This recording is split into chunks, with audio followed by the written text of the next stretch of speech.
Alors ce soir, Madame Dion, nous allons partager un message que j'intitule mina mahota de banyilodo. L'amour et le pardon. Wanyi kodo vasa kamepo. Alléluia. Amen. Sois béni. Otona. Donne-moi un amen comme quelqu'un qui a de l'amour pour le Seigneur Jésus. Nami amidi nebo. Je lis au nom puissant de Jésus-Christ de Nazareth. Honra de Jésus Nazareth en signe commun. 1 Corinthiens chapitre 13. Et de Corinthiens, nous comptons. Partie du verset 1er. Bessi afri nous comptons. Je peux parler les langues Et donc, Renan Doho, Nado Roto. Nado Roto Bay, Samuel Thomas. mais si je n'aime pas les autres, je suis seulement une cloche qui sonne, une cymbale bruyante. Je peux avoir le don de parler au nom de Dieu. Je peux comprendre tous les mystères et posséder toute la connaissance. Je peux avoir une foi assez grande pour déplacer les montagnes. Mais si je n'aime pas les autres, je ne suis rien. Je peux distribuer toutes mes richesses à ceux qui ont faim. Je peux livrer mon corps au feu. Mais si je n'aime pas les autres, je n'y gagne rien. L'amour est patient. L'amour rend service. Il n'est pas jaloux. Il ne se vante pas. Il ne se gonfle pas d'orgueil. L'amour ne fait rien de honteux. Il ne cherche pas son intérêt. Il ne se met pas en colère. Il ne se souvient pas du mal. Il ne se réjouit pas de l'injustice, mais il se réjouit de la vérité. L'amour excuse tout. Il croit tout. Il espère tout. Il supporte tout.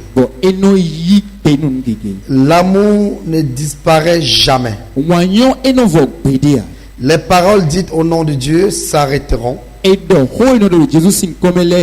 don de la parole en langue inconnue disparaîtra. La connaissance finira. En effet, nous ne connaissons pas tout. Et les paroles dites au nom de Dieu ne sont pas complètes.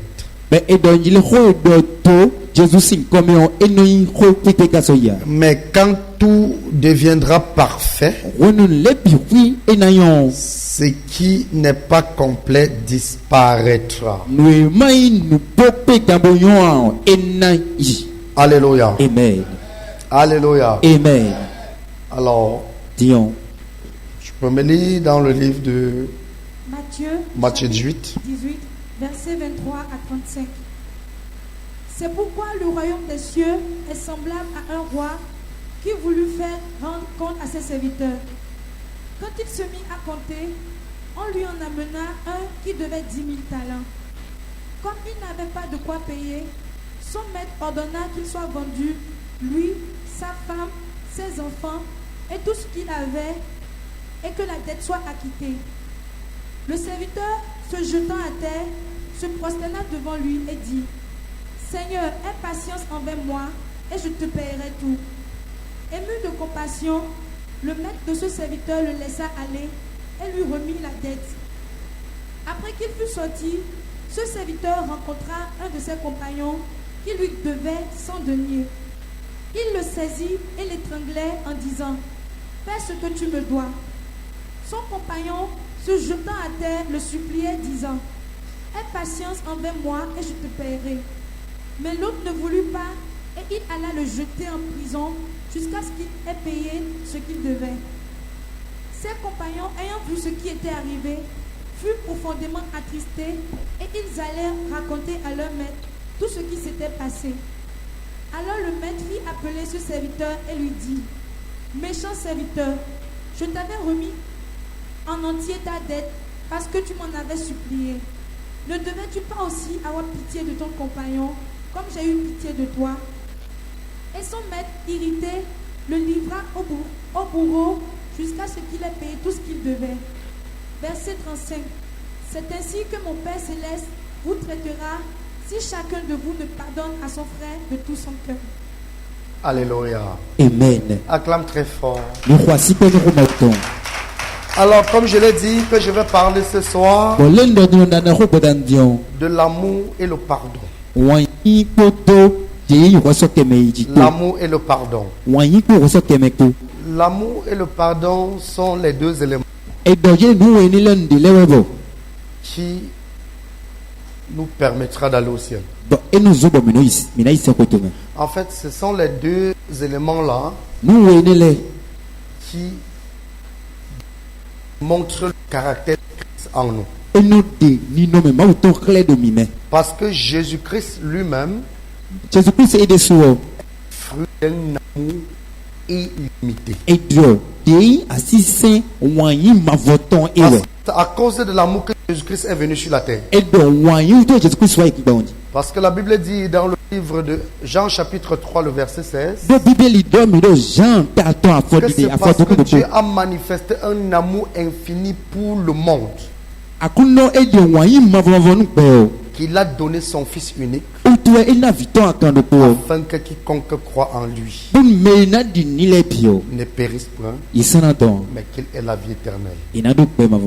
Donc si nous sommes ici aujourd'hui écoutant la parole, proclamons que nous sommes des chrétiens, c'est parce que quelqu'un a manifesté l'amour vis-à-vis de nous. Si nous sommes là aujourd'hui et que nos fautes, nos transgressions, nos péchés, si nous sommes malgré que nous avons commis des avortements, nous avons commis des péchés, des graves, des meurtres, des mensonges, de l'idolâtrie. Et malgré tout ça, quelqu'un nous a pardonné. Parce que quelqu'un a manifesté un amour infini vis-à-vis de nous. Donc, il y a quelque chose que ton frère, il n'y a pas un péché que quelqu'un peut commettre vis-à-vis de toi qui ne mérite pas ton amour. L'amour a été au centre de la rédemption de l'homme. L'amour a été l'objet que Dieu a pris pour racheter l'humanité. Donc sans l'amour, il n'y a pas rédemption. Parce qu'il faut premièrement que l'amour se manifeste, ensuite le pardon se manifeste. On ne peut pas parler du pardon si on n'a pas manifesté l'amour. C'est pour ça que ce soir on parle de l'amour et le pardon. Je ne vais pas ici ce soir entrer dans tous les contours de l'amour. Parce que l'amour est extrêmement vaste. Alléluia. Amen. Nous avons plusieurs paliers. L'amour est constitué comme une pyramide qui a une. Après la base, nous avons la moitié qui est au milieu.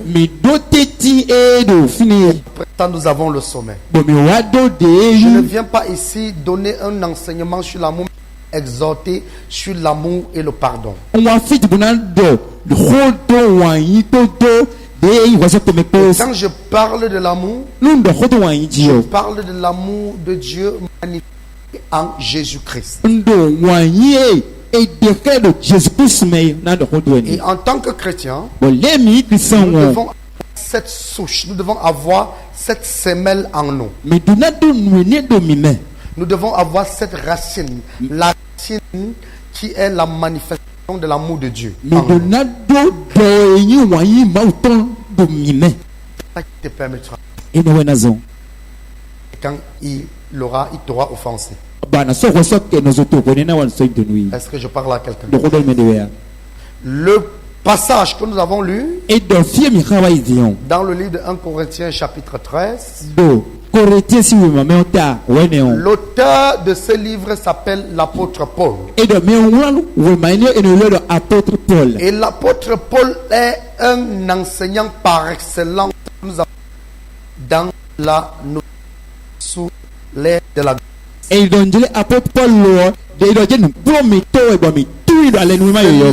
prédicateur ou alors un des apôtres a reçu une révélation terrible de la parole de Dieu. Quand Paul se met à enseigner sur l'amour, il nous fait comprendre que rien ne dépasse l'amour. Il nous fait comprendre que la connaissance de la parole de Dieu n'est pas au-dessus de l'amour. Il nous fait comprendre que les dons spirituels, notamment la parole de connaissance, la parole de sagesse, la prophétie, la guérison, les miracles, le parler en langue, il nous fait comprendre que tout cela n'est pas au-dessus de l'amour.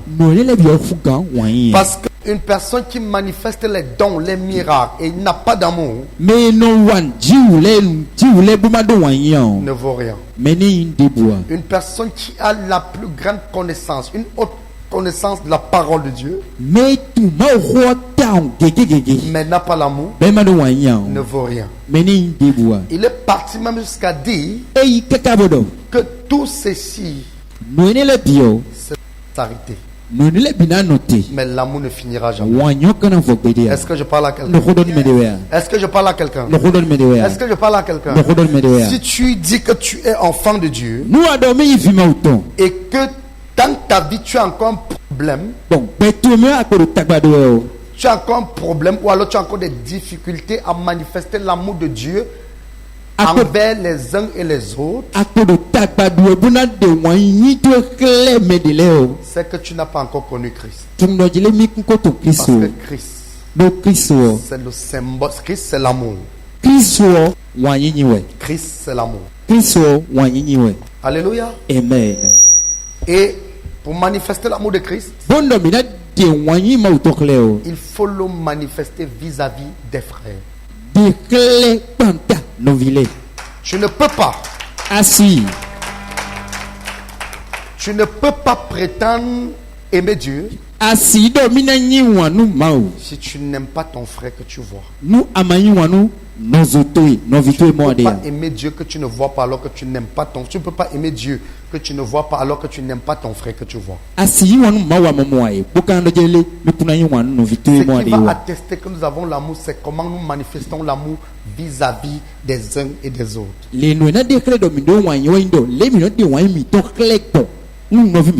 Alléluia. Amen. C'est ce type d'amour que beaucoup de personnes appellent l'amour agapé.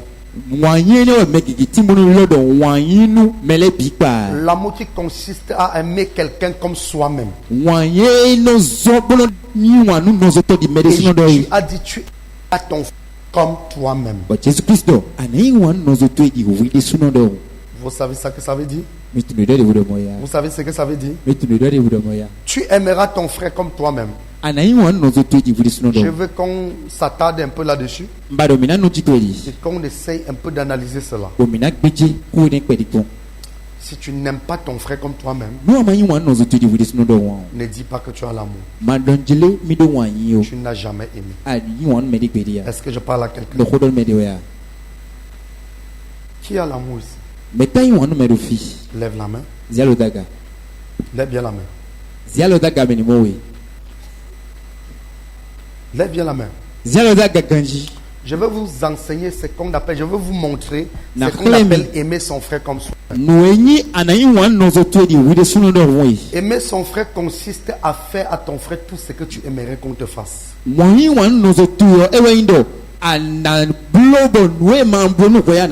avez lu quelque part dans le livre des Actes des Apôtres où on dit que chaque personne partait vendre ses biens et apportait l'argent aux pieds des apôtres. Vous savez le pourquoi c'était comme ça? Parce qu'au sein de l'église, il y avait un amour parfait. Et la Bible dit que chaque personne partait vendre ce qu'il avait et apportait l'argent aux pieds des apôtres et on distribuait à chacun selon ses besoins. Et la Bible continue.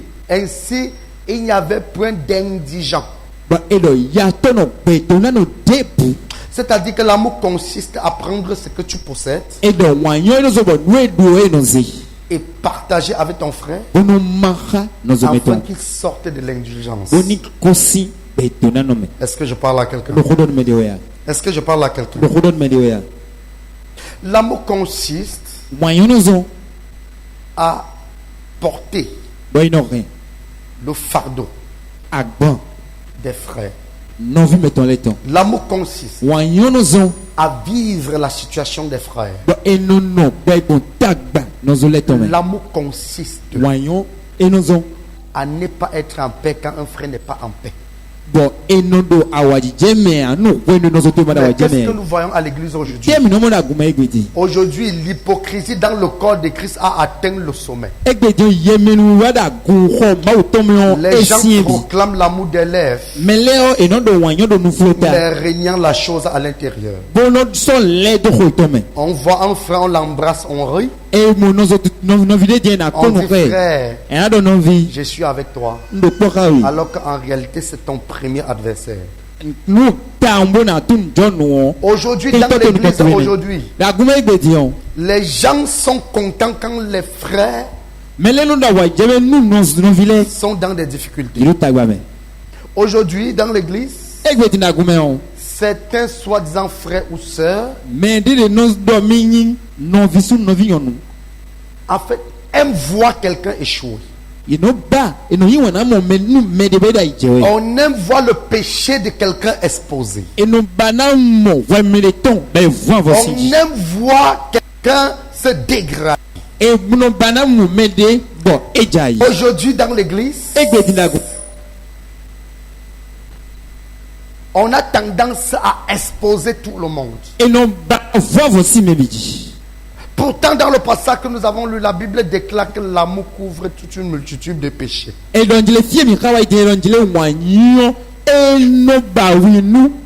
L'amour croit tout, accepte tout, supporte tout et endure tout. Aujourd'hui, dans l'église, il y a des gens qui prient même que d'autres échouent. Aujourd'hui dans l'église, il y a des gens qui se disent il se croit pour qui? Lui il se montre trop, il pense qu'il est quoi? C'est bon. Aujourd'hui dans l'église, les frères se retrouvent ensemble pour accuser d'autres frères. Aujourd'hui dans l'église, il y a des conflits. Il y a des guerres froides. Il y a des rancunes. Il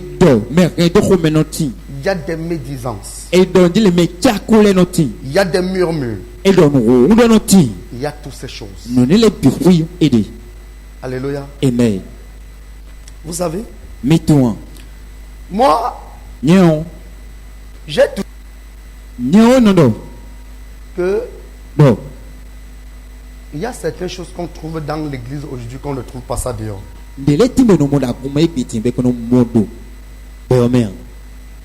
Parce qu'aujourd'hui, quelqu'un rit avec toi, il t'embrasse alors que la personne ne t'aime pas.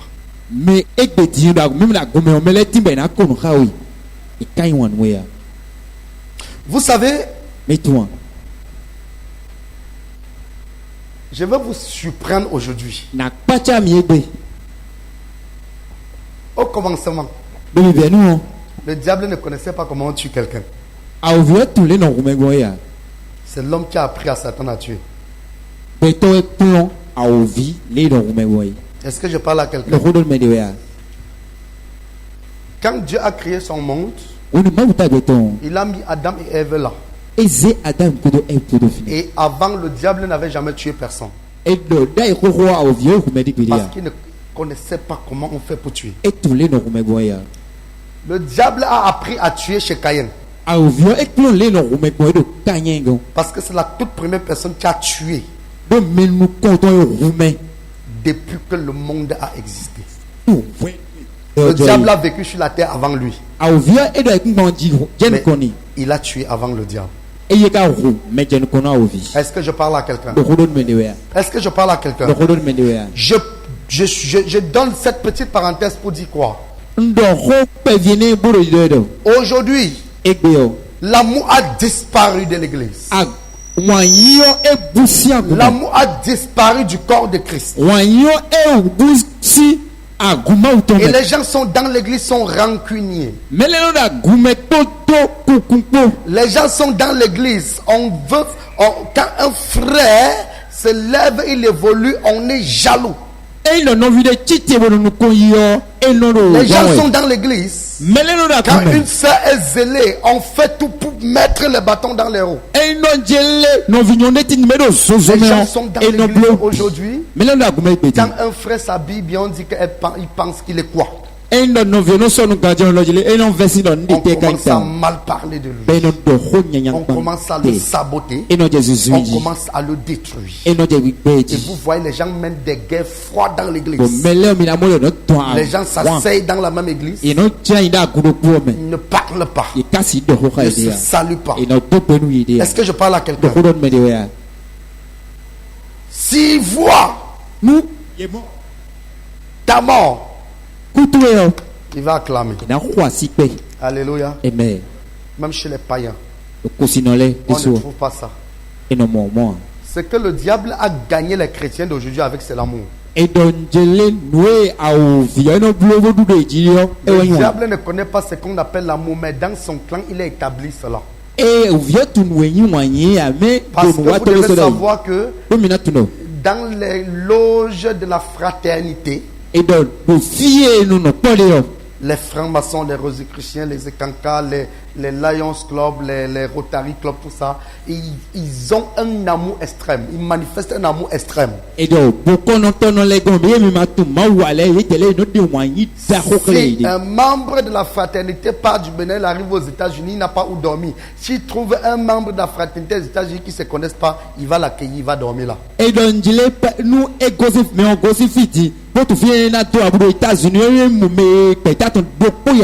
Mais chez les chrétiens, ce n'est pas la même chose. Chez les chrétiens, ce n'est pas la même chose. Aujourd'hui, dans le corps de Christ, Église née de nouveau, que certains pasteurs se lèvent et exposent les autres. Que les frères se lèvent et exposent les autres frères. La question que je m'en vais vous poser: vous avez déjà vu un imam exposer un imam? Vous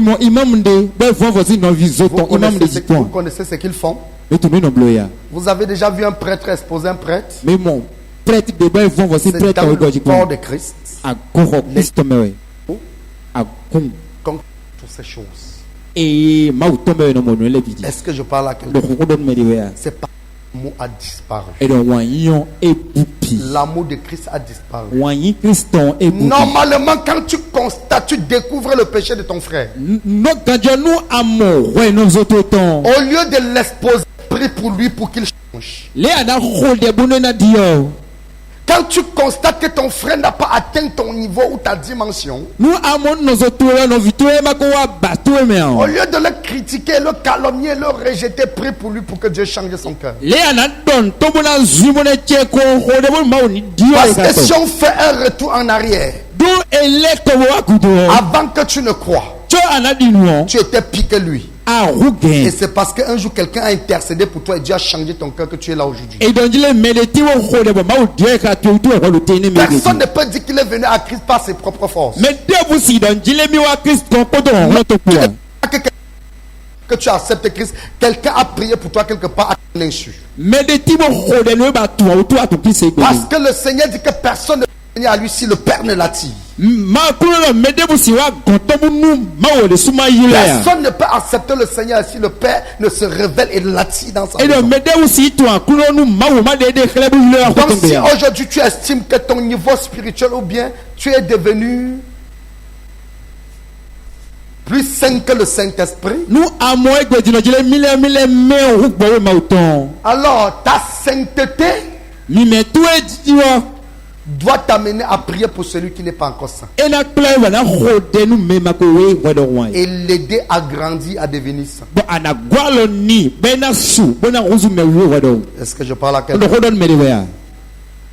Est-ce que je parle à quelqu'un? Parce que c'est aujourd'hui dans le corps de Christ que les gens se prennent pour les petits frères de Jésus. Non, petit frère de Jésus, c'est petit. C'est dans le corps de Christ que les gens se prennent pour les oncles du Seigneur. Ce que je suis venu te dire ce soir est que le caractère de Christ qui se manifeste dans la vie des uns et des autres, c'est l'amour. Même si quelqu'un est pire n'importe comment et tu lui manifestes l'amour, Dieu le sauve. Si quelqu'un est méchant n'importe comment tu lui manifestes l'amour, Dieu le sauvera. Si Dieu n'a pas encore dit le dernier mot dans la vie de la personne, qui es-tu pour dire le dernier mot dans sa vie?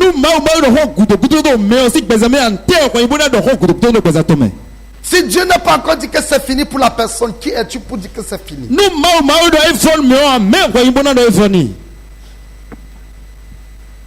Est-ce que je parle à quelqu'un? Est-ce que je parle à quelqu'un? Tu as un devoir.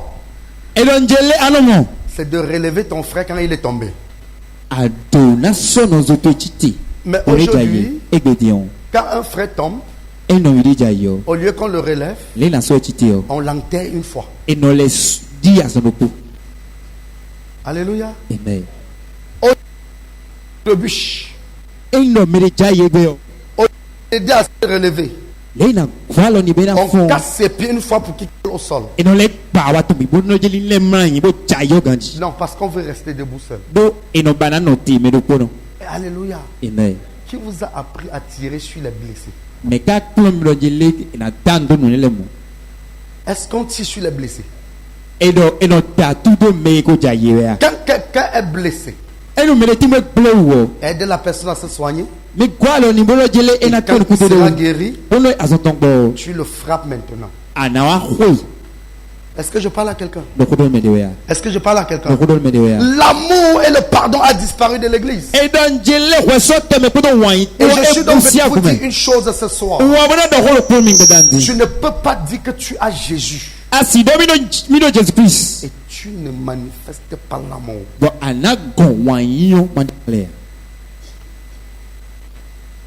Tu vois toujours que c'est les autres qui sont mauvais. Tu vois toujours que c'est les autres qui font ça. Tu vois toujours que c'est les autres qui sont comme ça. Mais tu ne te remets pas en question pour te demander que Seigneur, quelle est ma part de responsabilité?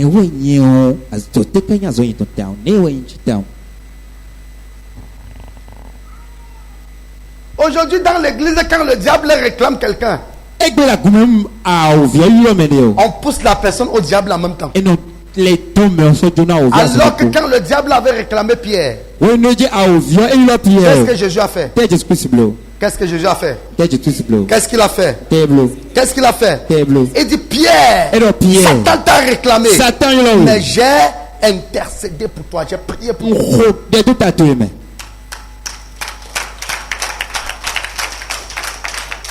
Le diable réclame quelqu'un. Les frères l'aident à le récupérer.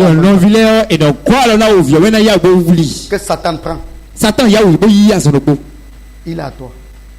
Est-ce que je parle à quelqu'un? Il y a des gens qui viennent ici jouer des saints,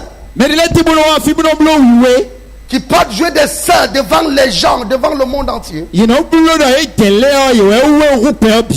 Mais ce qu'ils font en cachette. Même le diable prend les coups. Est-ce que je parle à quelqu'un? C'est-à-dire, ce qui pose comme péché dans le noir, le diable s'assoit, il prend le cahier, il dit enseigne. Et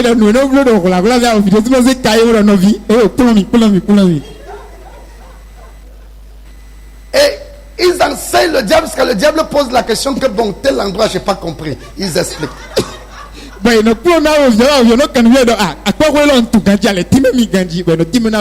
Est-ce que je parle à quelqu'un? Est-ce que je parle à quelqu'un? Viens les voir jouer les saints.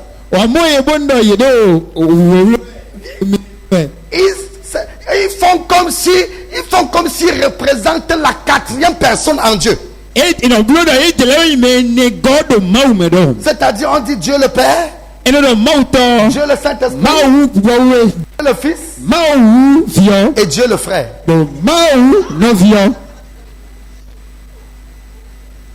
Est-ce que je parle à quelqu'un? Amen. Amen. Ils disent comme ça. Pieux, mais des loups. Est-ce que je parle à quelqu'un? Bien-aimé, je suis venu te dire une chose ce soir. L'amour est la clé. Je vais toucher l'amour avant de toucher le pardon. L'amour est la clé. L'amour est la clé. Si tu es à l'église et tu penses que c'est toi le saint. Alléluia. Amen. Tu pries pour ton frère qui est faible combien de fois? Tu pries pour ta soeur qui est tombée dans le péché combien de fois? Tu as fait quoi pour l'aider à sortir de là où il était? Jésus avait guéri quelqu'un, il a dit va, ne pêche plus. Ça veut dire qu'avant que Jésus ne l'aide, Jésus a vu qu'il était dans le péché. Et Jésus l'a sorti de là. Il l'a guéri.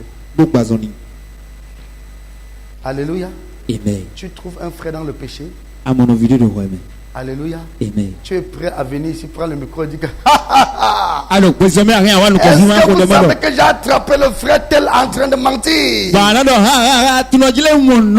que vous savez que j'ai vu telle sœur en train de marcher avec un homme? C'est un païen. Tu sais comment on t'appelle? Race de vipères et hypocrites. Parce que les pharisiens venaient à Jésus. Ils jouaient la piété et la sainteté. Ils étaient prêts. C'est le même pharisien qui a amené la femme qu'on avait attrapée en flagrant délit d'adultère. Les juifs ils ont dit lapidez-la parce qu'elle a péché. Alléluia. Amen. Pourtant elle a péché avec un pharisien. Alléluia. Elle a péché avec un membre. Attendez. Ils ont dit qu'elle est prostituée. Vrai ou faux? Tu ne peux appeler quelqu'un prostitué que si tu as la preuve. Et la seule preuve qu'on peut avoir qui démontre que quelqu'un est prostitué, c'est d'avoir allé avec cette personne en lit de prostitution. Est-ce que je parle à quelqu'un? Est-ce que je parle à quelqu'un? Pour savoir que quelqu'un est prostitué, il faut voir la personne en train de pratiquer l'acte de prostitution de façon physique. Si tu dis que on avait dit que la femme est prostituée, c'est parce que les pharisiens et les prêtres là étaient ses clients. C'était ses clients. Est-ce que je parle à quelqu'un? Est-ce que quelqu'un commet la prostitution seul? On commet l'adultère seul. On est venu dire que c'est prostitué. C'était ses clients. Et devant Jésus, on jouait quoi? On jouait le sang. On jouait la sainteté. Et les gens étaient scandalisés de voir que Jésus n'a pas ordonné la lapidation de cette femme. Je veux attirer votre attention sur un fait. Tous ceux qui ont amené la femme qu'on avait attrapée en flagrant délit étaient des personnes qui pratiquaient le judaïsme. Est-ce que je parle à quelqu'un? C'est-à-dire la religion de Dieu. Et Jésus lui-même était membre pratiquant du judaïsme. Donc,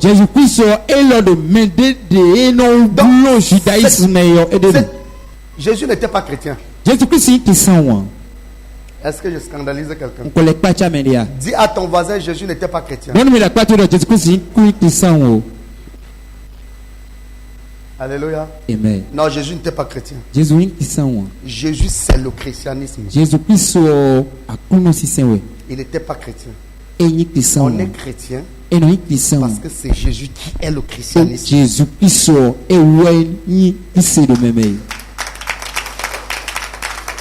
Alléluia. Amen. Jésus était judaïque. Donc il pratiquait. C'est pour ça que quand il entrait dans les synagogues, c'était la synagogue des pharisiens, des sadducéens. Le grand temple là, c'était le temple de tout le monde, même le temple y compris Jésus. Là où Jésus avait fouetté les gens qui vendaient là, c'était dans quel temple? C'était dans quel temple? Il a dit que ma maison sera une maison de prière. C'était dans quel temple? C'était le judaïsme. Jésus n'a jamais été chrétien.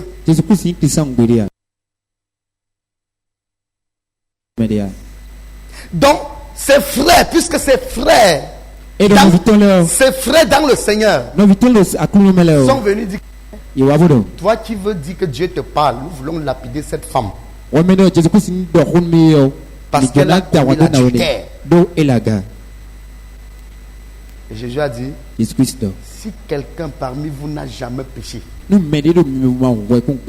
lapidez-la.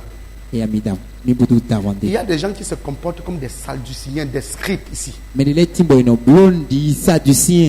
sont toujours en train de lapider les autres. Lapider les autres. Comme s'ils sont saints. Est-ce que je parle à quelqu'un? Je rappelle que je parle de l'amour et le pardon. Et je vais montrer le bien fondé de l'amour et la puissance de l'amour. Vous savez, dans le temps, quand un juif veut te lapider, il connaît le type de caillou qui peut te faire que tu meurs lentement. Il connaît le type de caillou que si te cogne avec, tu meurs lentement. Il connaît aussi le type de caillou que si te cogne avec, tu meurs vite. Parce que c'est les experts en lapidation. Alléluia. Amen. Je rappelle que la lapidation est juive et la crucifixion est romaine. Les gens qui ont amener la pratique de la lapidation, c'est-à-dire si un juif prend un caillou, il sait exactement où il peut te frapper avec ce caillou et tu meurs directement. Il sait exactement que si tu te cognes à tel endroit avec tel caillou, tu peux vivre pendant tel nombre d'heures avant de mourir. C'était la spécialité. La lapidation est juive. Et la crucifixion vient des Romains. C'est le système des Romains. Alléluia. Amen. Pour punir les gens sévèrement. Aléluia. Amen. Est-ce que je parle à quelqu'un? Est-ce que je parle à quelqu'un? Est-ce que je parle à quelqu'un? Donc un chrétien qui ne manifeste pas l'amour est un païen. Nous avons lu, on dit que si j'aime, je donne même tous mes biens aux gens. et que je n'ai pas l'amour, je ne suis rien. Je ne suis rien. Alléluia. Amen. Aimes-tu ton frère comme toi-même? Est-ce que tu t'es posé la question que la façon que quand on me fait des choses, ça me fait mal, est-ce que ce que je fais à mon frère là, ça ne le fait pas aussi mal comme ça? Est-ce que tu t'es déjà posé la question que là où je suis, est-ce que je n'offense pas les gens?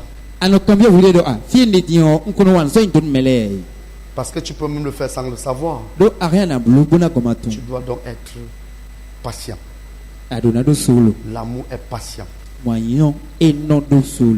L'amour pardonne. L'amour supporte. L'amour fait toutes ces choses. Nous devons lire 1 Corinthiens chapitre 13 et mettre cela en pratique. 1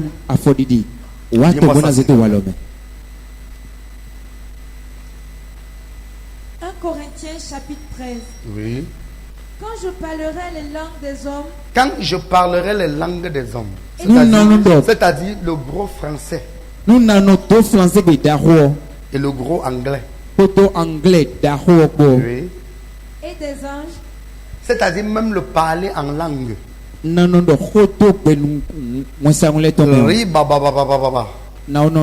Si tu n'as pas l'amour, ça ne sert à rien. Si je n'ai pas l'amour, je suis un airain qui résonne ou une cymbale qui retentit. Tu es comme le tam-tam. Comme tape, ça fait boum boum boum. Tu es un tonneau vide. Si tu n'as pas l'amour. Oui. Et quand j'aurai le don de prophétie. Et quand j'aurai le don de prophétie. La science de tous les mystères. Quand tu auras la connaissance de tous les mystères cachés. Et toute la connaissance. Quand j'aurai même toute la foi jusqu'à transporter des montagnes. Oui. Si je n'ai pas l'amour. Si je n'ai pas l'amour, je ne suis rien. Et quand je distribuerai tous mes biens. Et même quand tu vas donner tout ce que tu possèdes aux gens. Pour la nourriture des pauvres. Quand je livrerai même mon corps pour être brûlé. Quand tu vas même aller dire que je suis chrétien, je suis prêt à mourir pour Christ. Tu vas aller dire, je suis prêt à mourir pour le Seigneur. Si tu n'as pas l'amour. Si je n'ai pas l'amour, cela ne me sert à rien. Ça ne te sert à rien. L'amour est patient. L'amour est patient. Dites l'amour est patient. Dites-le à haute voix. Dites-le à haute voix. Regarde ton voisin le plus proche. Pose la question, es-tu patient? Est-ce que la personne a répondu? Oui. Il est plein de bonté. L'amour est plein de bonté.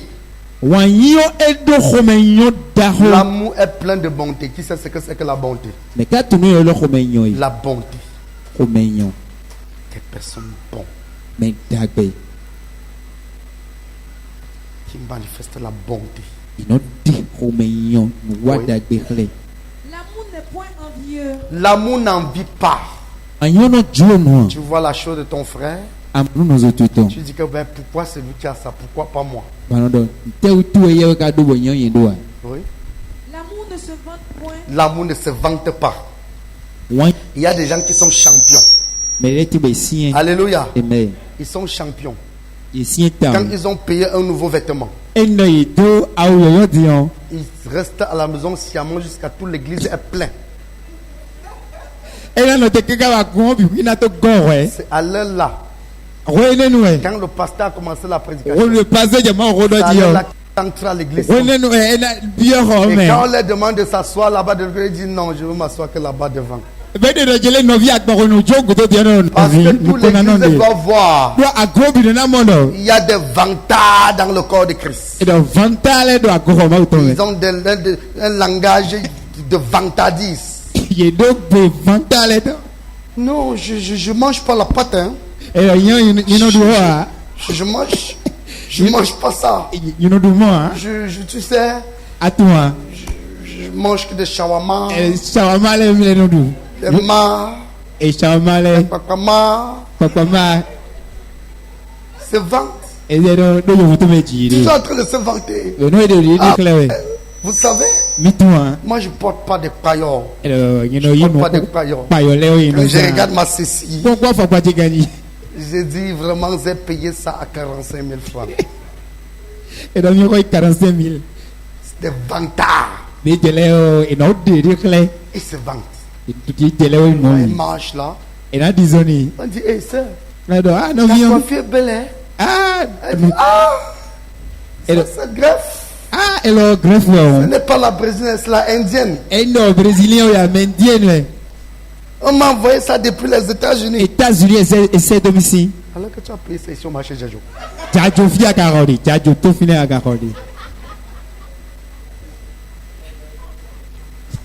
Alléluia. Amen. Des vantards.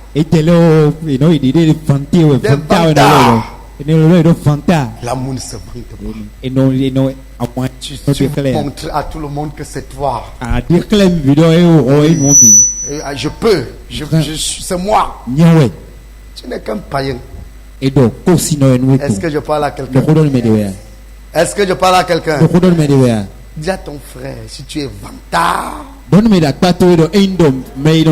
le petit frère du diable.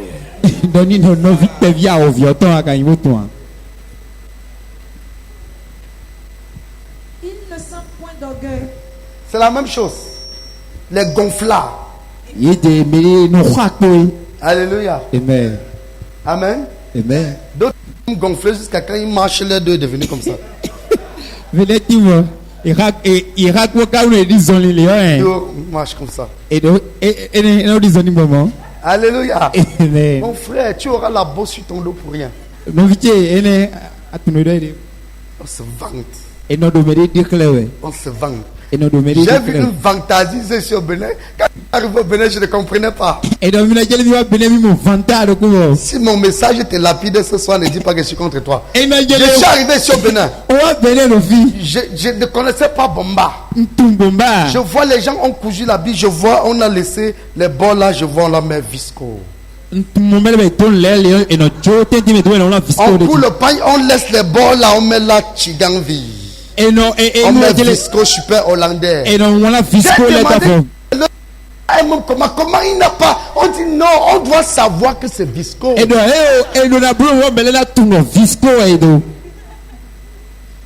J'étais scandalisé. J'étais dépassé. Donc j'ai dit que on a fait jusqu'à on a laissé. Et parfois on vient mais c'est devant. Ça descend comme ça visco. Donc tout le monde doit voir que tu as porté visco. Mais il y a de visco.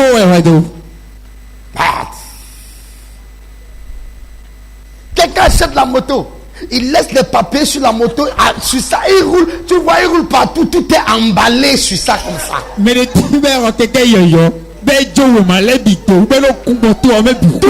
emballé, il y a encore, et tu lui demandes, il dit que oh papa, c'est nous, c'est nous.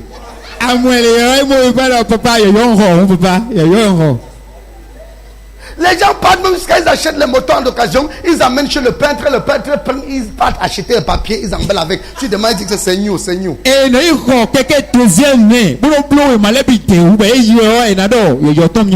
vantards. J'ai vu des gens ici, quelqu'un acheter, il peut acheter une paire de baskets, il laisse les gros plastiques là sur ça, il marche partout, il y a les cartons sur ça. Je lui dis que mon frère. Je lui dis que même mon frère, tu ne coupes pas les cartons là. Il dit non, papa, c'est la marque. Hein? Papa, il a annoncé carton là. Papa, je suis mort terrible. J'ai dit, je suis dépassé. Des vantards. Des gonflards. Ça ne ressemble pas à Jésus. La Bible dit que quand Jésus était avec ses disciples, on ne connaissait pas qui est Jésus, on ne connaissait pas qui est le disciple. Parce qu'on le confondait avec tout le monde.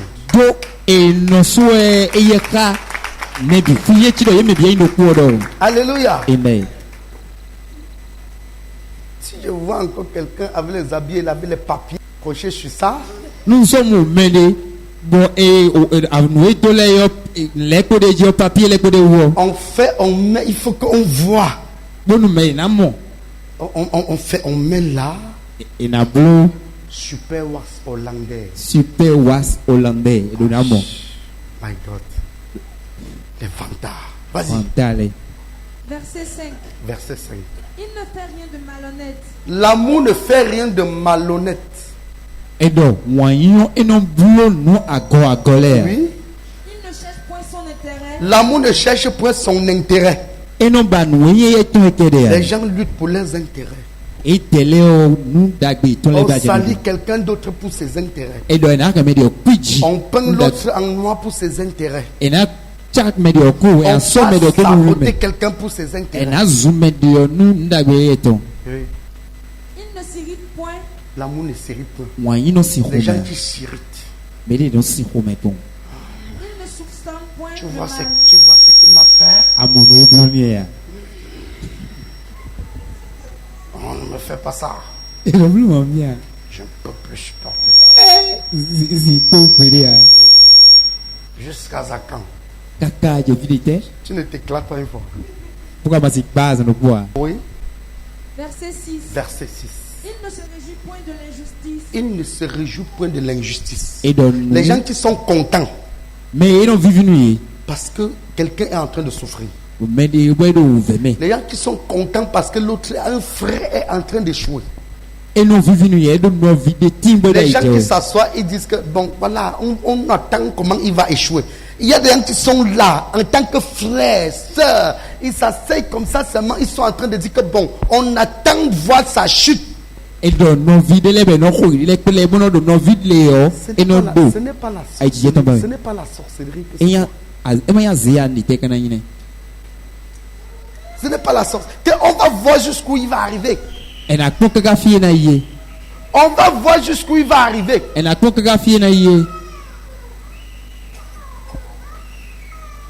Le jour qu'un petit bruit va passer dans cette église, sera en train de prêcher, les gens ne vont pas regarder, ils veulent savoir que l'église est convertie. Est-ce que je parle à quelqu'un? Peu importe le message qui sort, dès que ça fait grec à côté, même si c'est un bébé, tout le monde.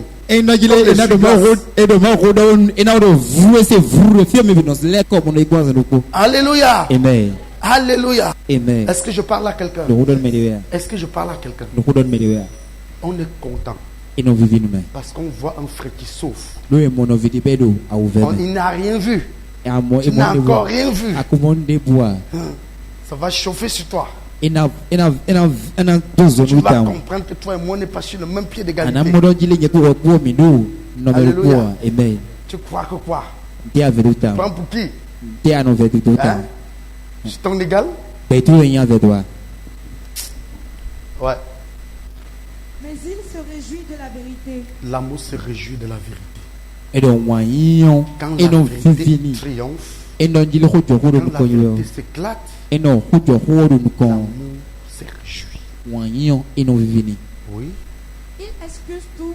Écoutez. Dites à haute voix, l'amour excuse tout. Dites-le plus fort. On n'a pas dit que ça excuse certaines choses. Ça veut dire que l'amour excuse tout. Si tu as quelqu'un que tu dis que je ne l'excuse pas, c'est que tu n'as pas l'amour. L'amour fait quoi? Excuse.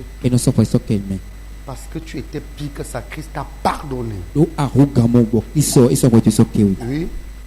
Il croit tout. L'amour croit tout. Il espère tout. L'amour. Écoutez, il croit tout. Tu n'es pas prophète voyant ou bien apôtre voyant comme moi, mais on te dit, tu dis ça, tu crois pas.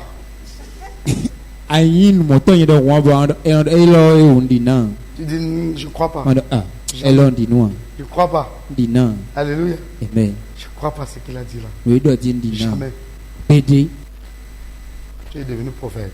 Oui. Il supporte tout. L'amour supporte. L'amour supporte. Je ne peux plus supporter tel frère. Je ne peux plus supporter telle soeur. Je ne peux plus supporter ça. Trop, c'est trop. Après tout, nous sommes dans la chair. Alléluia. Amen. Je ne supporte pas. Qu'on me parle comme ça. Je ne supporte pas. Il y a des gens qui sont pas juste que je ne supporte pas voir telle personne.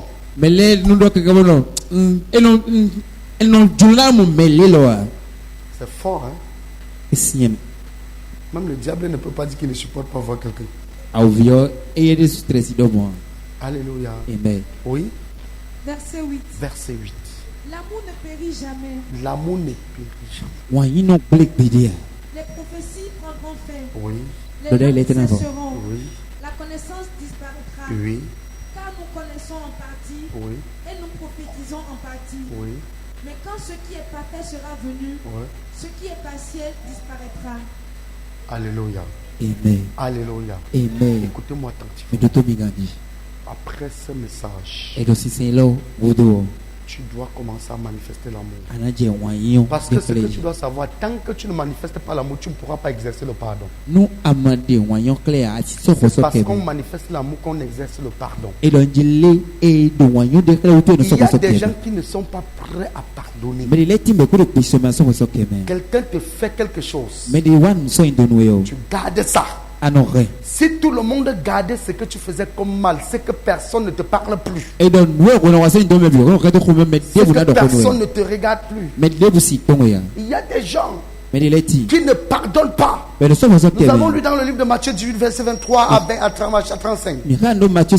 Où nous voyons un monsieur qui devait à une personne. La personne est venue l'attraper pour qu'il paye sa dette. Il a supplié le monsieur. Il a demandé que le monsieur le pardonne parce qu'il n'a pas l'argent pour payer. La Bible dit qu'on était sur le point de vendre sa femme, ses enfants et lui-même en esclavage pour payer la dette. Il a supplié et on l'a pardonné. La Bible dit que le créancier a eu compassion et il a annulé sa dette. Il devait beaucoup. Il dit: j'annule ta dette.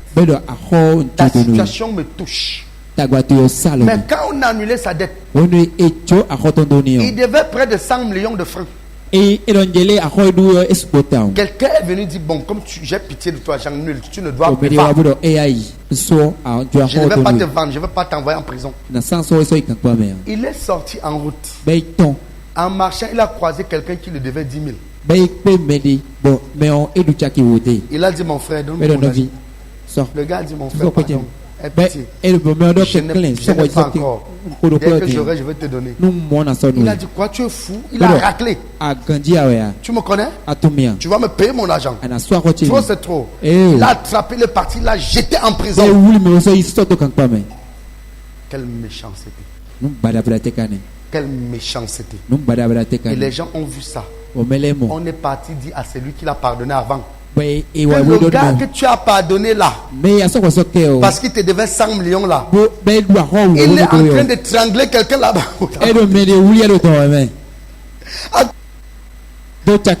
Jusqu'à il a jeté la personne en prison. Dès que le monsieur a compris comme ça, il a dit: allez me l'amener.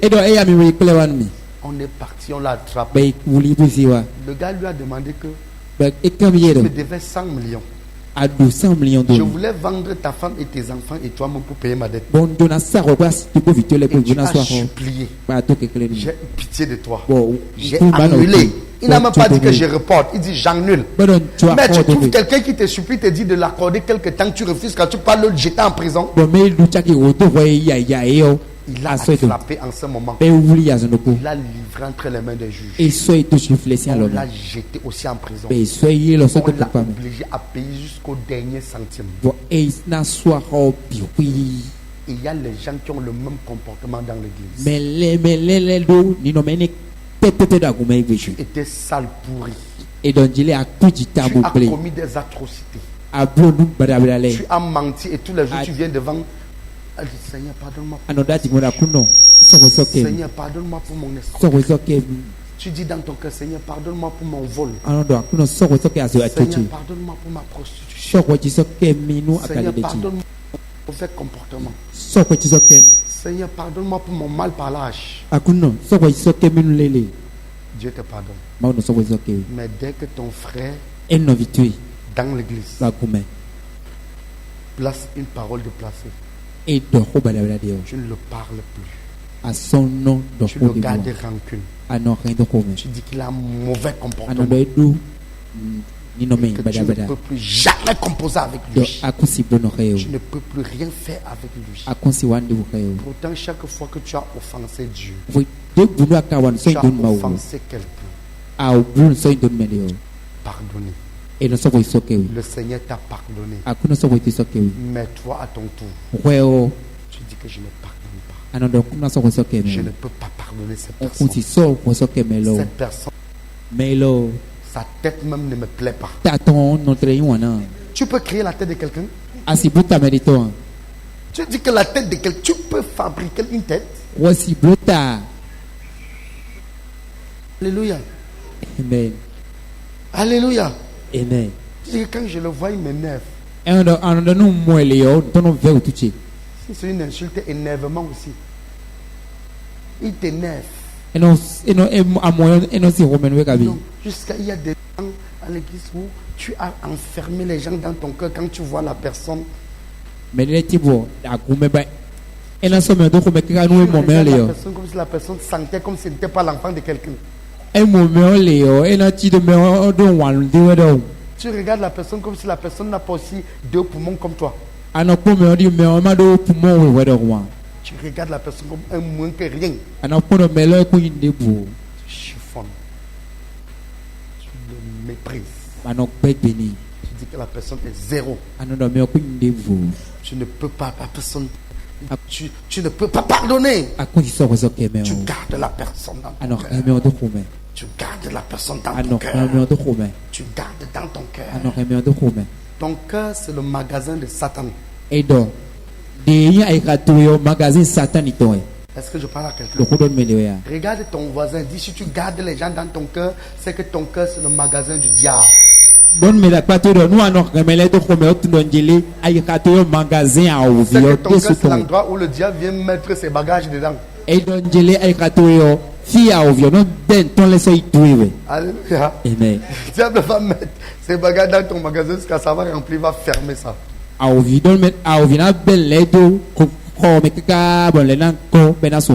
La Bible dit que le diable est l'accusateur des frères.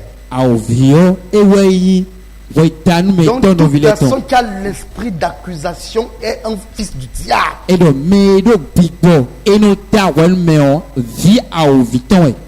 Est un fils du diable. Est-ce que je parle à quelqu'un? Est-ce que je parle à quelqu'un? Camille, tu as encore regardé le mouvement à côté. Est-ce que je parle à quelqu'un? Toute personne qui a ce genre de cœur. Regarde ton voisin. Demande-lui, est-ce qu'il y a quelqu'un que tu as gardé dans ton cœur dans cette église?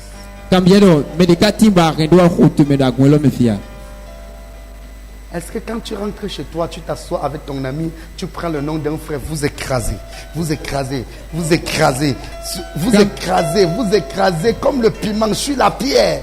La personne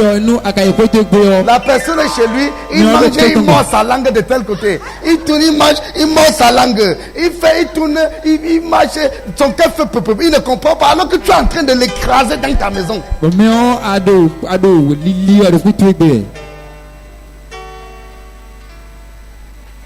Tu es l'ami du diable. Alléluia. Amen.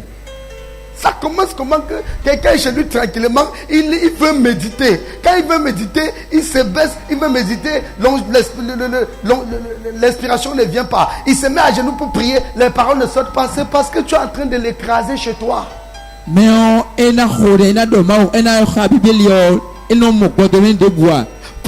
parler de quelqu'un qui n'est pas présent?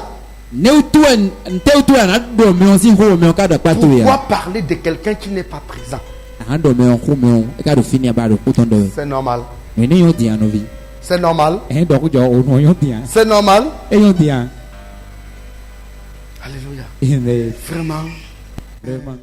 Tu vois, la princesse est là vraiment. Quand tu vois sa tête qui est comme ça. Quand tu le vois, la façon qu'il danse, c'est comme le spaghetti. Tu le vois, tu dis juste Carlos là. Quand je le vois, il est comme ça, il m'énerve. Dans cette église là, toujours, tu vois, il est là. C'est toujours Alfred. Alfred par-ci, Alfred par-là. On ne le voit même pas. Alfred doit dire non. Hein? Ce n'est pas la sorcellerie que c'est quoi? Ce n'est pas la sorcellerie que c'est quoi? Je prie que la prochaine fois que tu ouvres ta bouche pour parler de quelqu'un, que tu mordes ta langue.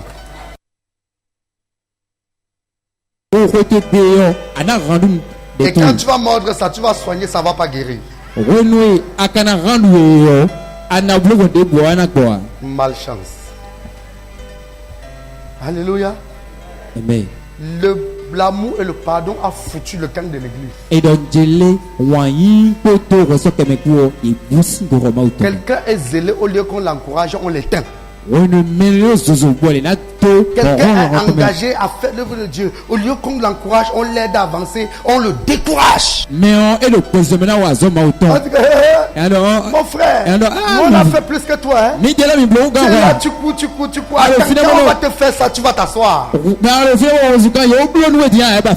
Hein? Tu cours. Quand ils vont te faire ça dans cette église, là, tu vas comprendre.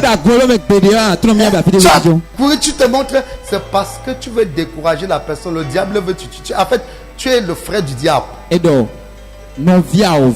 décourager la personne.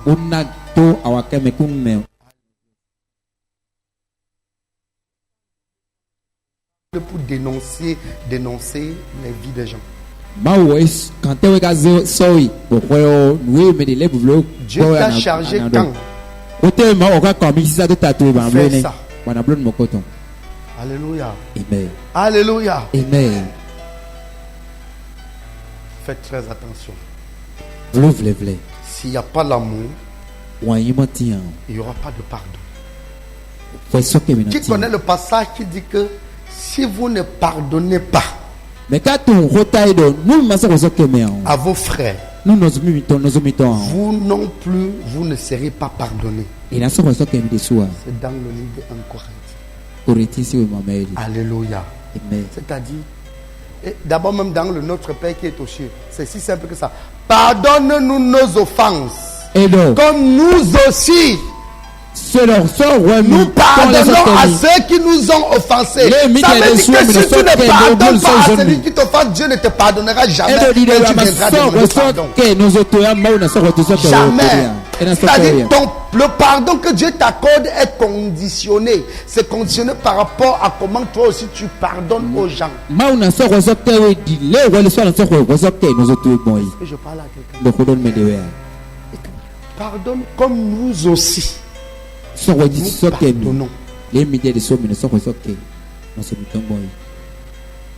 Alléluia. Je pardonne pas. Jamais. Moi, ce qui m'a fait mal, ce qui me fait là, on ne me fait pas ça. Je ne peux pas le pardonner. C'est quoi pour qui? Ça tête comme la tête de l'oiseau. Oh, Jésus.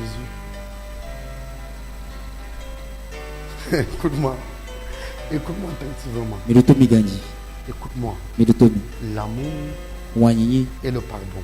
Nous devons être des chrétiens exemplaires. Si dans cette église, il n'y a pas de rancune, les gens se pardonnent peu importe la gravité de la faute. Les gens seront plus frais. Plus à l'aise. Tu vois, quelqu'un reste. Je ne peux plus être dans cette église. Je quitte l'église là. Les gens sont mauvais. Donc, les gens sont mauvais. C'est parce qu'il y a un mauvais qu'il y a des mauvais.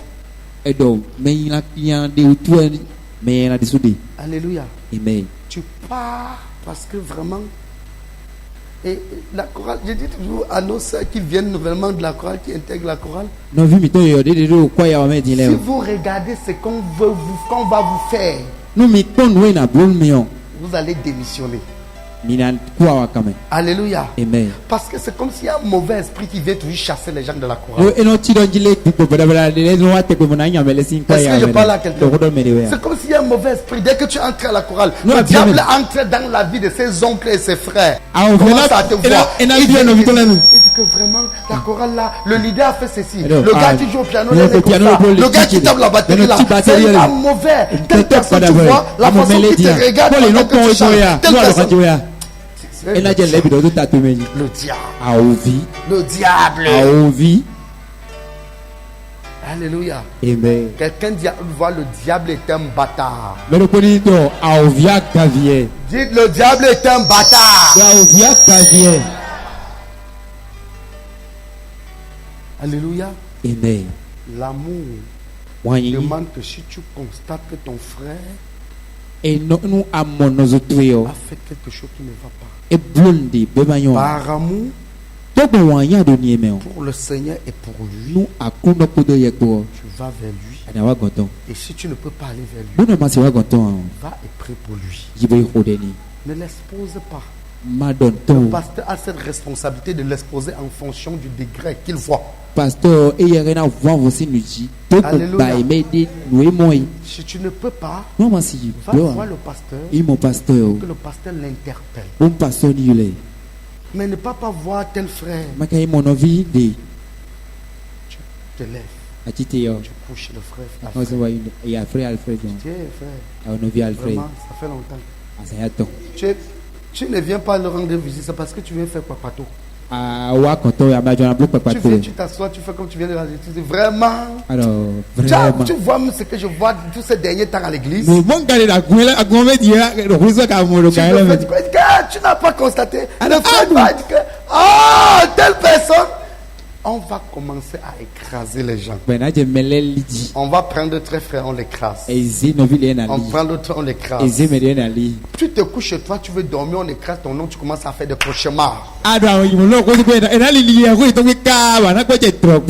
Tu fais des cauchemars, tu penses même que le diable est derrière toi, alors que ton diable c'est ton frère de l'église. Tu dors mal. Tu ne comprends pas ce qui se passe parce qu'on te sabote. Alléluia. Amen. Il faut que cela cesse. Il faut que cela cesse. L'amour et le pardon. En toutes circonstances, tu dois aimer ton frère. Jésus n'avait pas dit arrière de moi Pierre. Il a dit arrière de moi Satan. Parce qu'il n'a rien contre Pierre, mais il a quelque chose contre le diable qui agit en lui. Et il prie pour Pierre en chassant le diable derrière lui. Est-ce que je parle à quelqu'un? Est-ce que je parle à quelqu'un? Arrêtons. Manifestons l'amour et le pardon du Seigneur. Peu importe ce que quelqu'un t'a fait, pardonne la personne. Alléluia. Amen. Acclame pour notre Seigneur.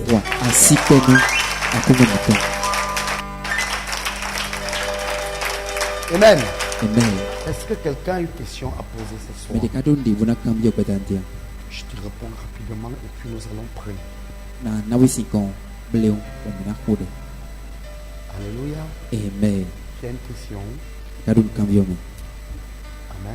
Amen. Oui, ma fille. Donne ta question. Cours vite. Oh petit, tu fais quoi là-bas? Viens arrêter le micro.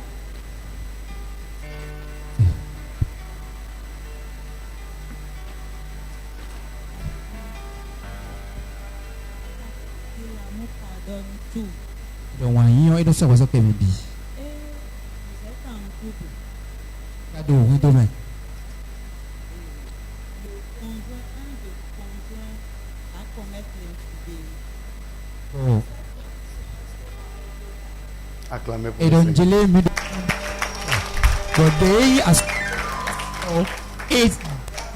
Je vais te répondre de façon claire et nette sans tourner autour du pot. Si vous êtes marié et que le conjoint Commet l'infidélité. Si tu veux, tu continues de rester. Si tu veux, tu divorces. Maintenant, ça ne veut pas dire que parce que tu as divorcé que tu ne vas pas pardonner. Est-ce que je parle à quelqu'un? Tu peux divorcer et pardonner. Est-ce que je parle à quelqu'un? Est-ce que je parle à quelqu'un? Donc, si tu trompes ton mari, ou si tu trompes ta femme, si elle veut, elle demande le divorce. Elle n'a pas péché. Sauf qu'elle est obligée de te pardonner quand même. Parce que Dieu demande qu'on pardonne.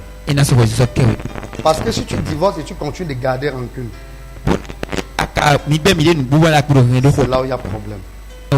Mais tu peux aussi décider de rester et le pardonner. Il faut continuer de vivre comme avant. Tu n'as pas aussi péché. Tout dépend de toi. Alléluia. Amen. Alléluia. Amen. Est-ce que c'est bon? Donc ce n'est pas parce que tu es parti. Le pardon consiste à ne pas garder la personne dans le cœur, à ne pas avoir des rancunes. Et donc,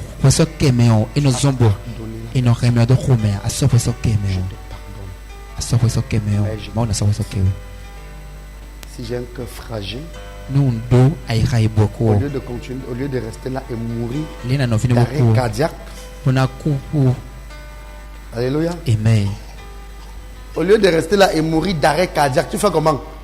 Tu fais comment? Parce que si tu meurs d'arrêt cardiaque parce que tu as gardé quelqu'un dans le cœur, tu iras en enfer. Je répète. Parce qu'on dit que il y a des gens qui disent dès que tu t'es déjà marié, ton sort est scellé. C'est mensonge, ce n'est pas écrit dans la Bible. Je répète. Si tu connais ça, viens me montrer et je démissionne, je ne suis plus pasteur.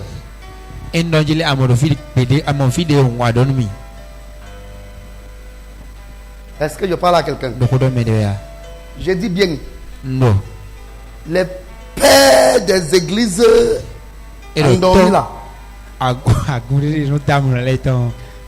ils nous ont dit que dès que tu t'es déjà marié, c'est fini, c'est jusqu'à la mort que c'est pas, même s'il y a n'importe quoi. Et les gens meurent vite dans les foyers. Il y a des hommes qui méprisent la femme jusqu'à ils viennent tromper leur femme sur le lit conjugal tous les jours. Elle est là. Ma soeur, même si tu es ancien d'église et que ton mari fait ça, demande le divorce et tu quittes. Ça c'est le conseil qu'il te donne. Mais si tu peux supporter rester, félicitations. On t'envie, tu vas nous enseigner. Alléluia.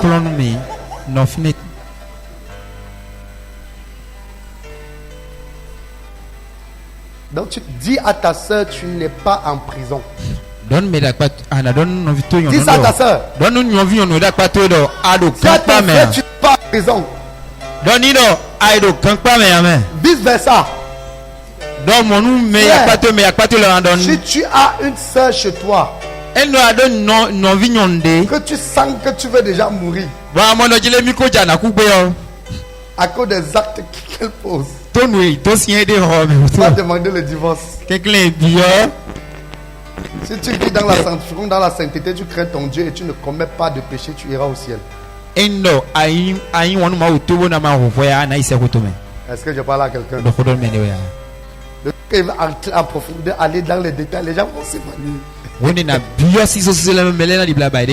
fille, on vous a enseigné que quand tu te maries, c'est fini, non? Hein?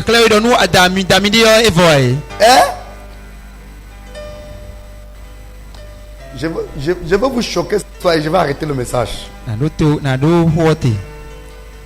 On dit que personne n'a le droit de divorcer. Ça, c'est d'autres versions. Dans la version Louis II que beaucoup de gens connaissent, que je ne vais pas encore venir là-dessus, on dit que si quelqu'un veut répudier sa femme, on a pris juste le côté de l'homme qui peut répudier sa femme, que personne n'a le droit de répudier sa femme sauf pour cause d'un... Ça veut dire que à cause de l'infidélité, on peut faire quoi? Maintenant, je rappelle que l'infidélité n'est pas seulement l'adultère. Est-ce que je parle à quelqu'un? Je dis bien. L'infidélité, ce n'est pas seulement... Il y a beaucoup de choses qui entrent dans l'infidélité. Une femme qui te vole de l'argent est infidèle. Vrai ou faux? Je mens.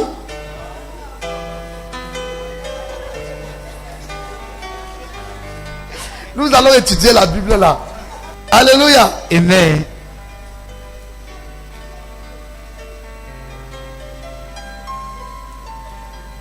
Un homme qui te ment aller et retour,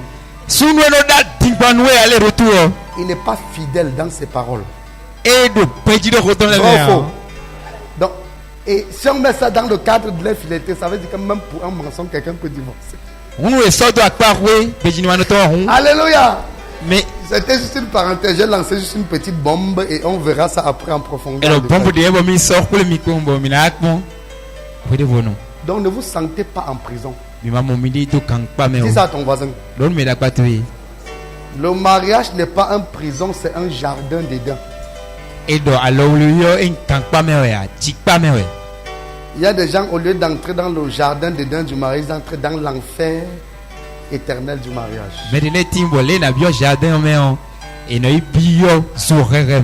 Alléluia. Amen.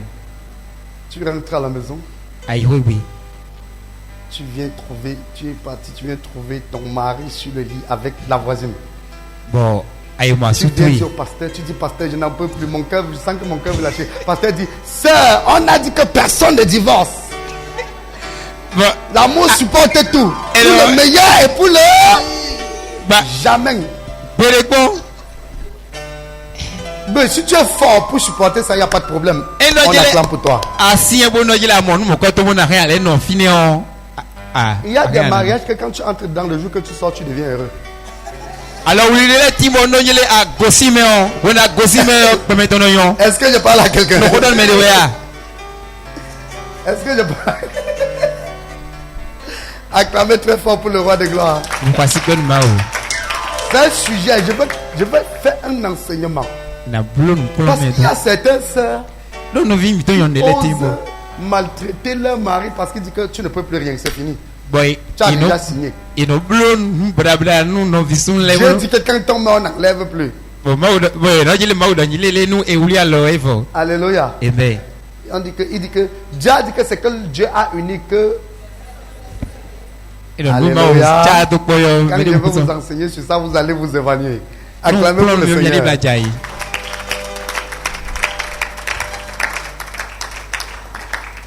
Donc ma fille, tu es obligé de pardonner, mais tu n'es pas obligé de continuer de rester là. Est-ce que c'est clair? Une dernière question, on va finir. Oui. Alléluia. Amen. En amitié, quand tu es en amitié avec une femme, et puis une personne te trahit, mais tu prends la décision de pardonner cette personne, mais que tu me fais à votre amitié.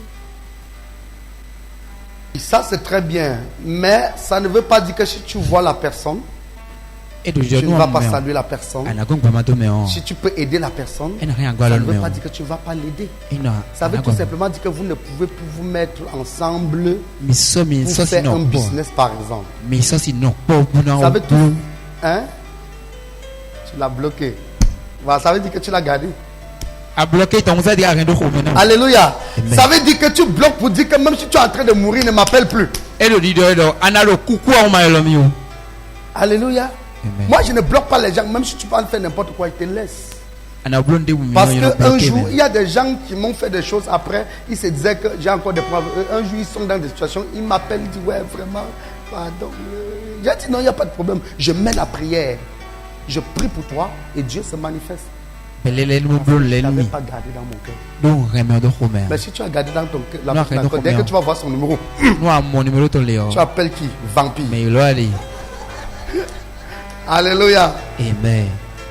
Donc, tu pardonnes la personne, tu peux prendre des distances par rapport au degré de votre amitié. Mais ça n'empêche pas que tu le viens en aide quand la personne est en difficulté. Ça n'empêche pas que tu interviens quand le Seigneur te met en cœur d'intervenir. Tu n'as rien contre, tu n'as pas de ressentiment contre la personne. Et il faut donc vaincre ça.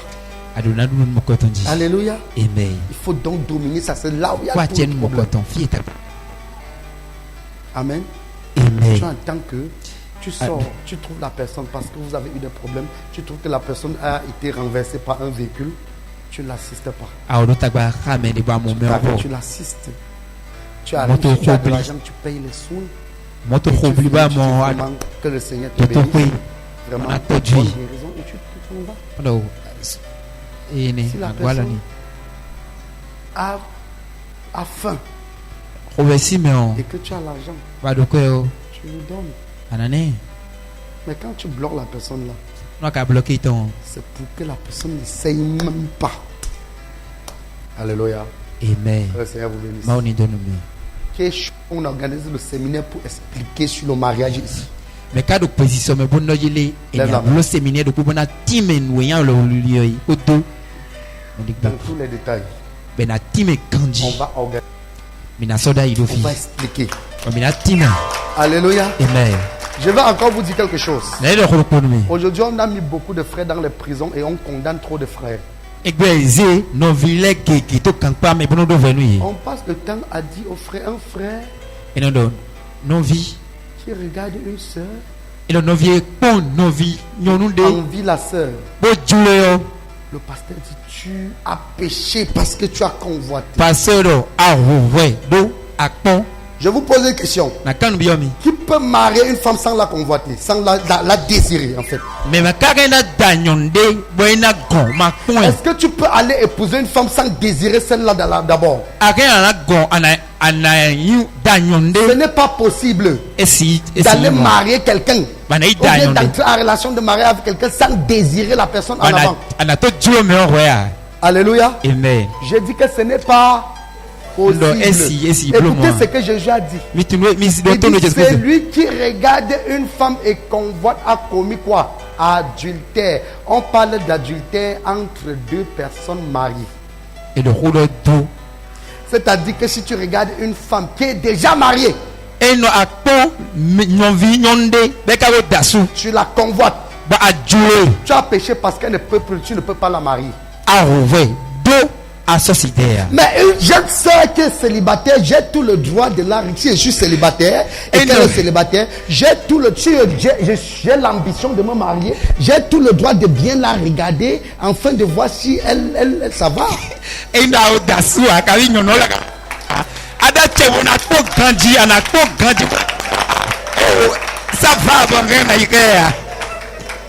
Faut pas que tu dis que tu te maries par le Saint-Esprit, tu dis que tu te maries. Le jour que tu arrives à la tu dis que je ne savais pas que tu étais comme ça. Tu n'as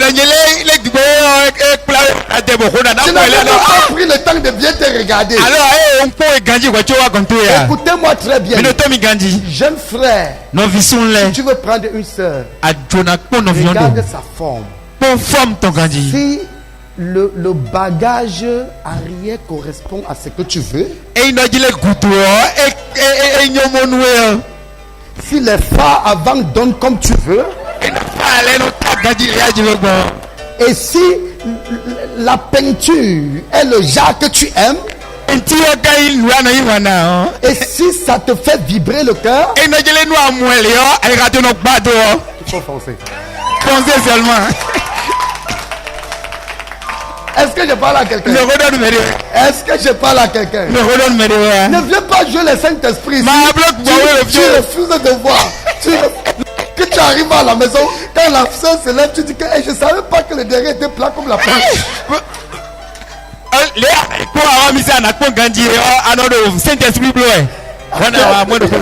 Alléluia. Amen. S'il y a un jeune frère à côté de toi, dis frère, vois bien.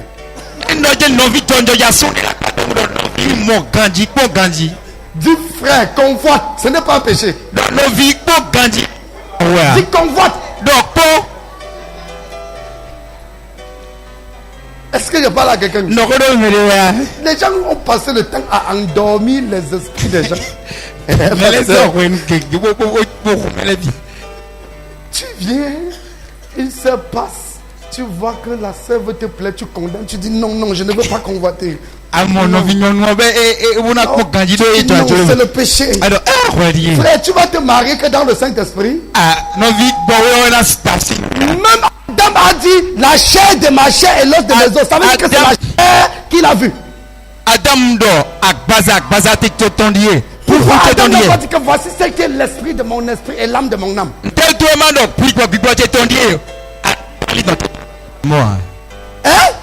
On l'appellera femme. Vous savez ce que femme veut dire? Quelque chose de douce, de beau. Oh my God, la casa la caille kéré baba.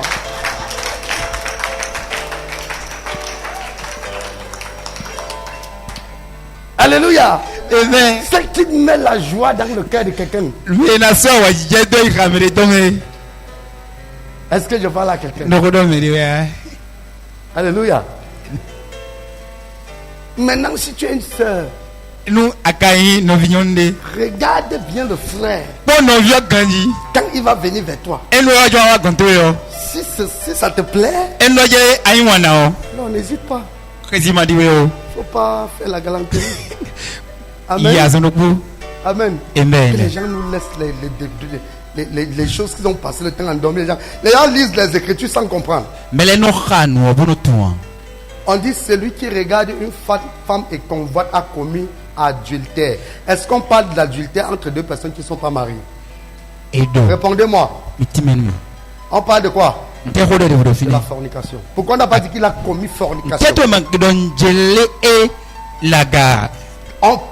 La convoitise intervient du moment où ce n'est pas possible pour toi d'épouser cette personne. Mais du moment où la personne est libre, la personne est épousable. Alléluia. Amen. Si un est à côté de toi et qu'elle n'est pas mariée, dis j'espère que tu es épousable.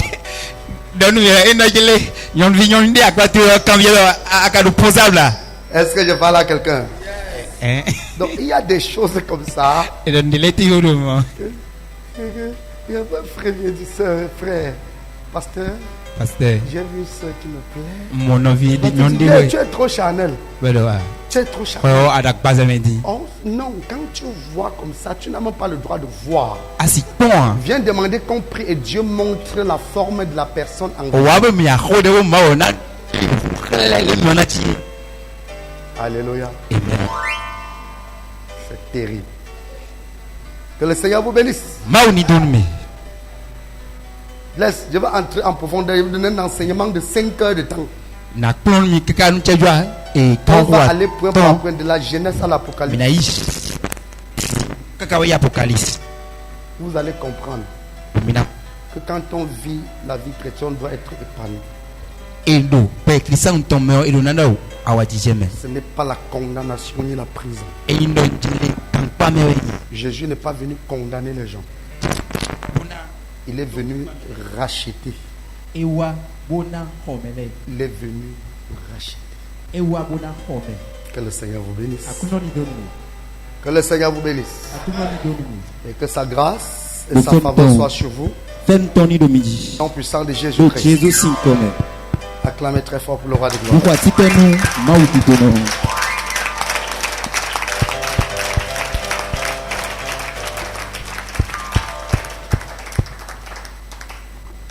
Une dernière chose. Écoutez-moi bien. Il y a 3 éléments qu'on épouse. Quand on veut épouser une femme, on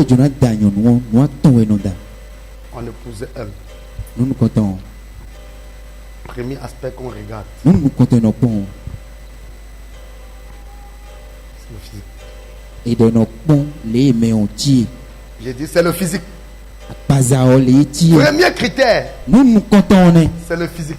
Et les mains entiers. Deuxième critère. C'est le caractère. Et troisième critère. L'état spirituel. Parce que même si l'état spirituel est bas, on peut monter ça. Et donc,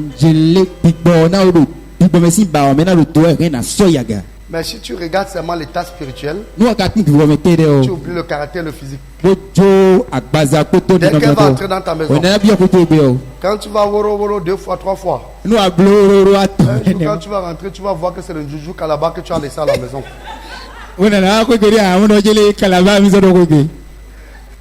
Alléluia. Tu auras de marcher avec ta femme quand vous allez sortir.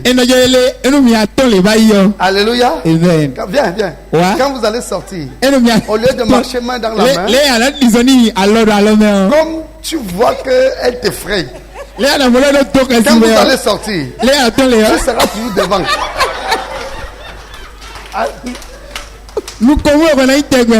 Alléluia.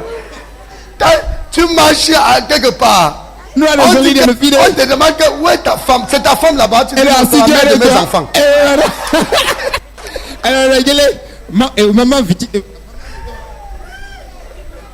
Parce que tu avais refusé de regarder correctement. Dis à ton voisin, voix claire. Dis voix claire. Dis ça en voix claire. Ne t'empêche de ne pas voir clair. Ne pas voir. Adam avait vu clair. Et moi-même j'ai vu clair. Alléluia. Amen. On voit clair. Faut pas les choses que les gens, les vieux pères, les anciens nous fatiguent avec. C'est ça la vérité. Alléluia. Amen. Acclame pour le Seigneur. Je vais organiser le séminaire là. L'entrée sera payée là parce que vous voulez qu'on ne donne pas ça gratuitement. Parce que je vais donner les secrets que même les vieux pères, les églises des années n'ont jamais donné. Je vais vous sortir une partie dans la Bible que vous allez vous évanouir. Je prends le même verset, je vous explique. Et vous allez dire non, Jésus est bon. Ils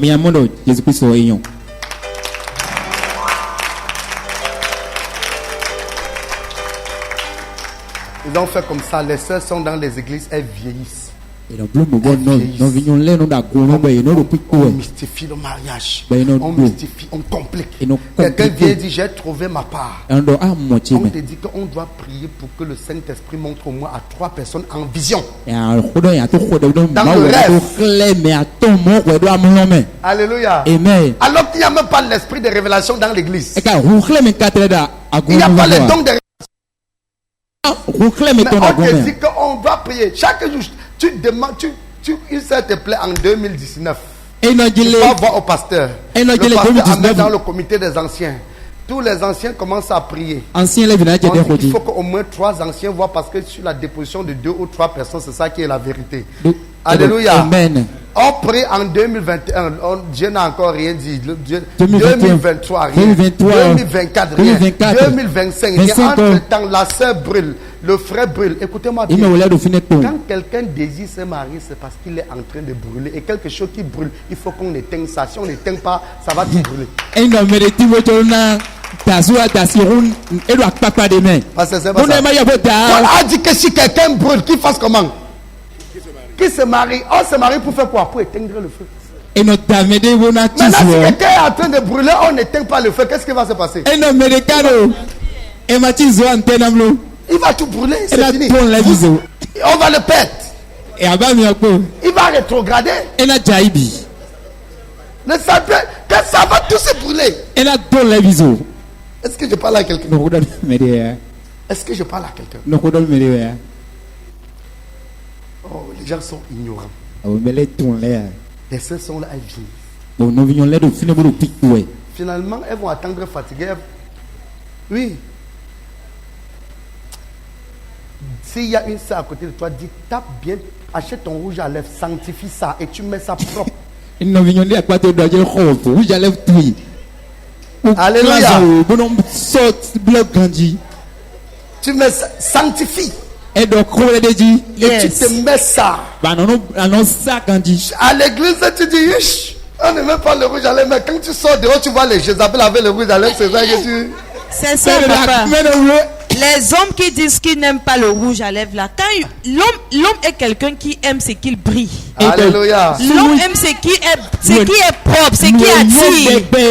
Donc quand une femme dit que je n'aime pas le rouge à lèvres, c'est ça que ton homme aime dehors, ma chérie. Alléluia. C'est ça qu'il veut dehors. Ton homme n'aime pas le pantalon. Je ne porte pas le pantalon. Je ne porte pas. C'est ça. Une fois une femme passe avec le pantalon, c'est ses yeux qui pendent dedans comme ça. Donc il faut rester. Le féminin là va chauffer. Alléluia. Quelqu'un qui est à côté de toi. S'il te plaît, rassure-toi que ce soit un homme. Demandez-lui que, honnêtement, dis la vérité. Est-ce que tu n'aimes pas ce qui brille? Alléluia. Amen. Tous les hommes aiment ce qu'ils brillent. Si tu es assise à la maison, tu dis mon homme n'aime pas, ou je n'aime pas me maquiller, ma chérie. C'est toutes les filles qui se maquillent là. Quand il est sur Facebook, c'est ça qu'il regarde. Facebook vous dit Alléluia. On a vu votre secret aujourd'hui. Alléluia.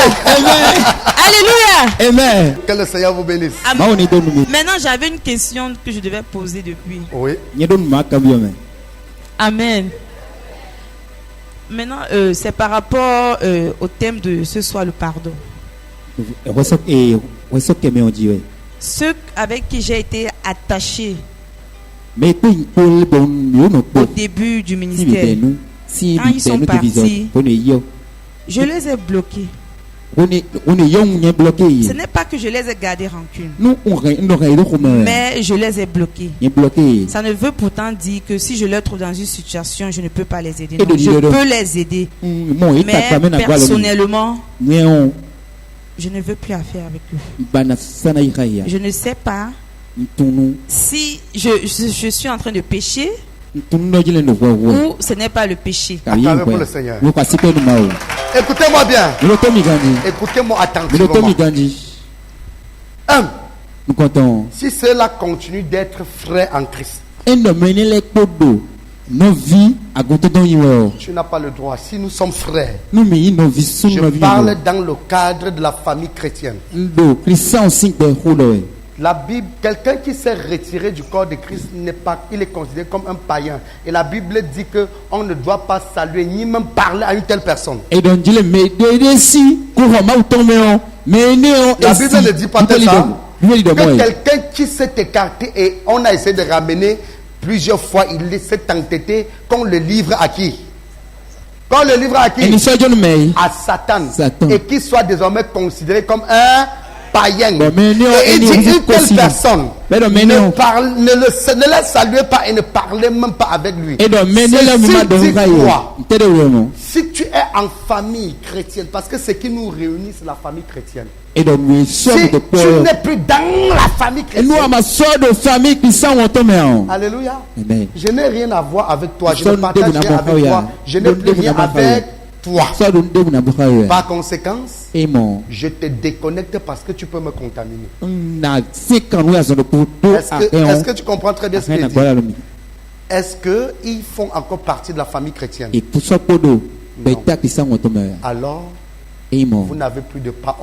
On parle des frères. On parle de ce qui se passe entre les frères. Qu'un frère bloque un autre frère parce que le frère l'a offensé. Je ne sais pas si on me fait comprendre. Est-ce que quelqu'un comprend très bien ce que je suis en train de dire? Alléluia. Amen. Mais du moment où tu n'adores plus le même Dieu que moi. Comment? Pourquoi? Alléluia. Amen. Donc, la réponse est s'ils sont encore en Christ avec toi et que tu sais qu'ils sont en Christ avec toi, je ne les bloque pas. Mais s'ils ont quitté Christ, ils ont rejoint le monde, ils se sont séparés de l'Éternel. Toi aussi tu fais comment? On dit séparez-vous de ces gens-là. On dit ne vous asseyez pas en compagnie des quelqu'un qui se moque de Christ, tu t'assois avec lui par rapport à quoi? Amen. Que le Seigneur vous bénisse. Que sa grâce soit sur vous. Notre séminaire pour le mariage et divorce. Le thème sera mariage et divorce. Alléluia. Ça va chauffer. Ça va chauffer. On va enseigner point par point, détail après détail. Et tu vas voir si tu es toujours condamné ou bien si tu fais mal ou pas.